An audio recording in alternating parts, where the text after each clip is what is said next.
ब्राह्मणो मुखमासीत् बाहु राजन्यः कृता ऊरु तथैश्यावजाङ्गुसूत्रो जायता चन्द्रमा मनसो जात चक्षुः सूर्यो जायता श्रोत्रात् वायुः प्राणमुखात् जायता नाभ्यायासेदन्तरिषगुंसिष्णोद्यौः संवर्तताभ्यां भूमिर्सा श्रोत्राद्धा लोकान् कल्पयन्नाजत्पुरुषेणाविघा देवाजन्यवतन्वतपसन्तोस्य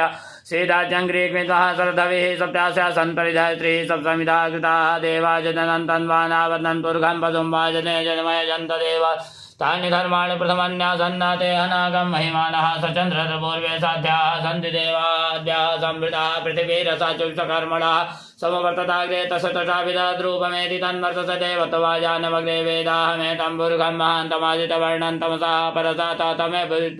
तुमितमेति नान्यः पन्था विदते यनाया प्रजापतिचरति गर्भे अन्तर्जायमानो बहुधा विजायते तस्य योनिं परिवसन्ति धीरा सद्विन् चतुर्भुवनानि विश्वा जो देवेभ्यः तपति जो देवानां पुरोहितः पूर्वो जो देवेभ्यो जातो नमो रुचाय ब्राह्मणे रुचं ब्राह्मण जनयन्तो देवा अग्रेतर्वन्नाजैवं ब्राह्मणो विद्यात् सदैव सन्वसे श्रीच्यते लक्ष्मी च पज्ञावहो रात्रे पार्श्वे नक्षत्राणि रूपमसिनो व्यात्तं वा इदं निखाळा मुम्मयि खाळा सर्वलोकं मयि खाळा ओं मा आसो सितानो भृगवो न भीमो